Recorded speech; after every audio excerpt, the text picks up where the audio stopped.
Hey everyone, John here, talking again about the LG OLED65C7. In what appears to be an ongoing trend, we are seeing that it won for the fourth year in a row at the TV shootout at CE Week in New York. So let's get into it. So this is a 4K screen with 3840 by 2160 resolution. The diagonal range of the screen is 64.5 inches. It's definitely an OLED screen.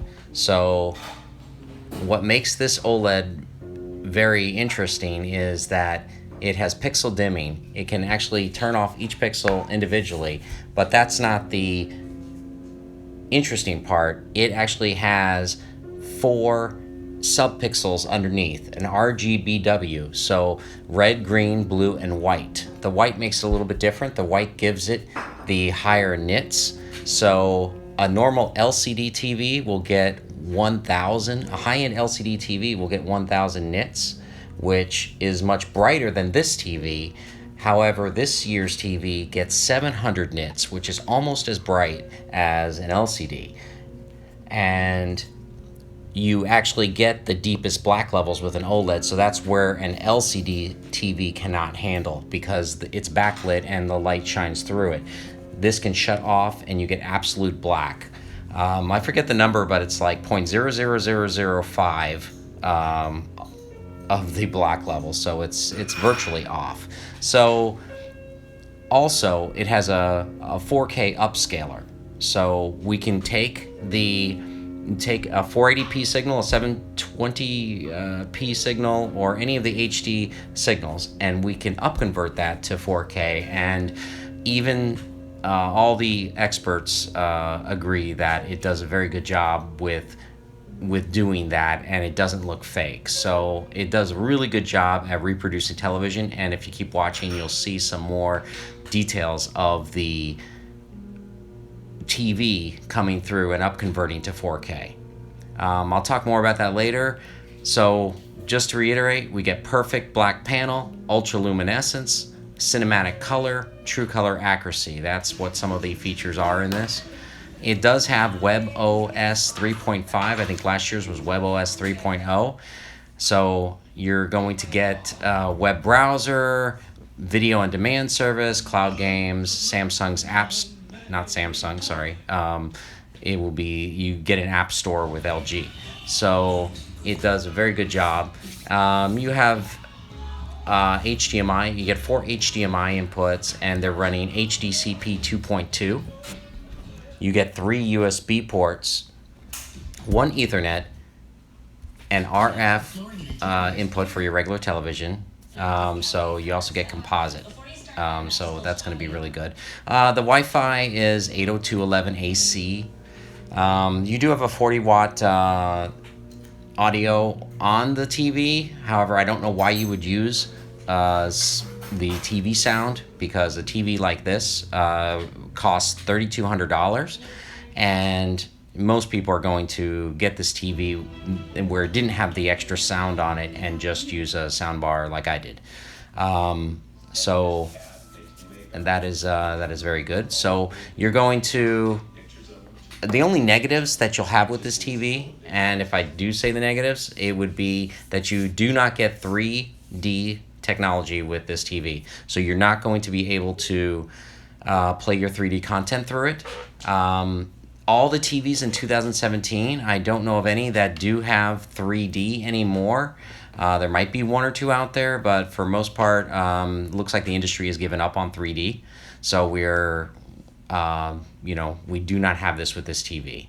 So I already talked that the brightness is not as bright as an LED TV, but I don't think that's an issue for a lot of people, because most people turn it to the standard mode and don't have it as bright. I like to have it in vivid mode, so I like to have it the brightest it can be, but you'll need a bright room for that. And the other negative would be the price. So you do not want to spend a lot of money. You're not going to get this TV. So it is $3,200 for the 65, $2,200 at Best Buy currently for the 55. So this TV is only a 1/4 inch deep seen from the side. So that's about 2/4 put together, maybe a little over 2/4 put together. It's very, very thin, as you saw in my last video. There is a bulge on the bottom for the inputs, so even though the TV is very thin, there is that bulge at the bottom, and that's typical with the OLEDs now. So it's not typically flat unless you buy the E7. The E7 has all the electronics in the soundbar, and that TV is like around $8,000, but that will sit flat on your wall. So if you have $8,000, you can eliminate the bulge on the bottom. The remote is called the Magic Remote, and the Magic Remote, there's a different remote for the E7 than the C7, but the C7 has the Magic Remote, and that one acts as a Wi-Fi cursor on the screen. So it just works very well and lets you use a pointer and get to the WebOS 3.5 and use the apps there. So you get 4K HDR streaming with the apps that are currently on there. So you're going to get 4K HDR streaming, not with all the apps, but with Netflix, Amazon, Vudu. So those apps will support 4K HDR streaming, and I have seen it. It's amazing. It definitely is, and I think amazing is my keyword right now. One of the things is important to note is that the TV only comes in a 55 and a 65 sizes. So if you're looking for a larger TV, you're not going to get it. If you're looking for a smaller TV, you're not going to get it. So you're going to get the 55 and 65. I replaced my 60 with the 65, and so I was kind of torn between going with the 55 or the 65. I ended up buying the more expensive one, and I'm happy I did. This TV supports HDR10, which is kind of an open standard now. It's the latest in HDR codec, if you would say. So it supports all the HDR codecs, but it definitely supports HDR10, which is very good. The TV has a wide viewing angle, so it's extremely wide. You can get along, put your face almost against the TV and still see it like you're looking right into a window. It's very good. So in a narrow room, it's very good because I have a narrow room and I can see from the side just as clearly almost as seeing directly on. So you almost have no effect to where you have to be in front of the TV. You can be anywhere and see a beautiful picture. So fast moving images like sports programs move smoothly, no motion blur, so they process that out very well. Gaming input lag is very low, so if you're going to use this for gaming, it would be a perfect monitor for gaming. Currently, I use the TV with the Magic Remote. I have a Bose SoundTouch 300 soundbar, and I have a cable box. So my service it used to be Fios, and now it's Frontier cable right now. So my setup, I'm using Wi-Fi, and I didn't choose to connect a Ethernet to the TV, so I'm using Wi-Fi.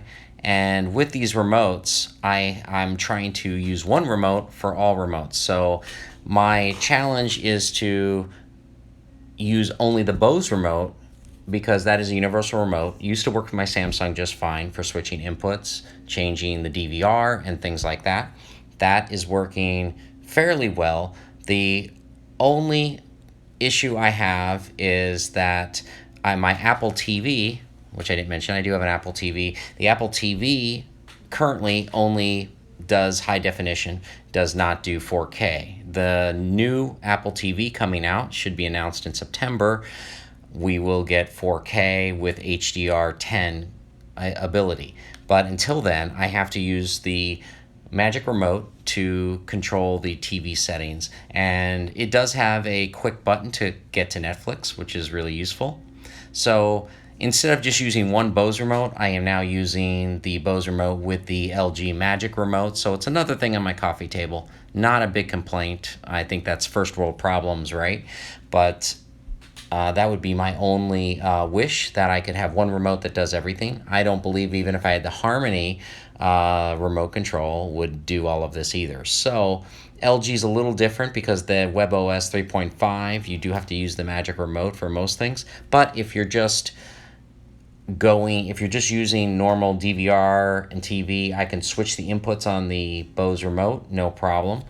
I can do everything on the Bose remote except for changing the picture from vivid to standard. I'm still deciding whether I like vivid or standard. I love the vivid setting, which gives me beautiful, beautiful vivid colors, very bright. However, at night when I want to darken the room, sometimes I change it to standard because it just gives it that lower light. But I do miss those bright, bright, vibrant colors. That's why I love Samsung TVs so much as well, because of the bright colors. So, in short, I do love the TV. It is definitely worth the little workaround I have with Netflix. I think that once the Apple TV comes out with their 4K HDR10 Apple TV, I will get that, and I will probably not be using the Magic Remote much anymore. I will just use my Bose remote and my Apple TV remote, and that is what I'm hoping for. I like to keep things very simple. There isn't many times I need to go into the menu system in this TV because once you have it set the way you want, you won't need to go into it that much. It's just getting used to the vivid mode, which is much more saturated than the Samsung TV that I had. And the Samsung 60-inch TV had a dynamic mode, which is similar to the vivid mode in LG, and I found it a little less saturated than this TV. So this TV is kind of almost oversaturated, but it only is that way with lower resolution television.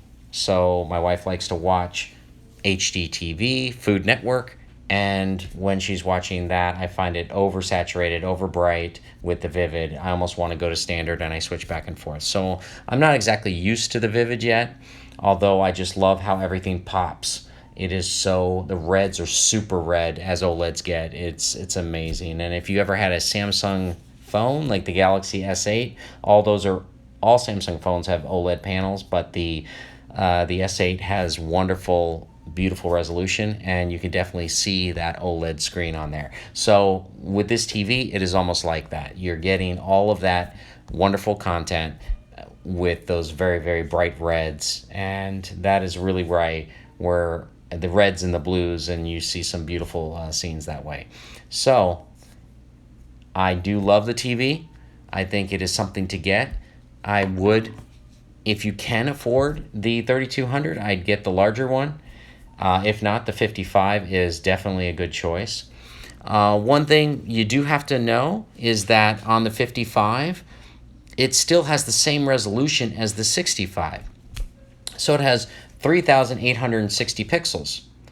Well, the larger one has 3,860 pixels. So when you're getting the larger one, you're actually getting larger pixels. So it's probably something you really can't notice too much, but the smaller set will actually give you brighter, deeper colors, just slightly. It's very hard to tell, but if you ever see it in Best Buy, you can definitely tell the difference when you're looking at them. It seems like the colors are just denser, if you would. So that's my only pro to the 55. If you're going to get the 55, you're almost getting a really good, those pixels are going to be a little tighter. And with the technology of that 1 pixel having 4 subpixels, it's really crazy good resolution. I would definitely recommend it. Please give me a shout out. Just leave some comments down below. Please click like. Please subscribe. And if you want to see more videos like this, go ahead and click the bell so that you get more updates. I'll be doing these as much as I can. I'm going to try to give you new content all the time with the newest technology. Again, please share, and I'll talk to you soon. Take care. Peace.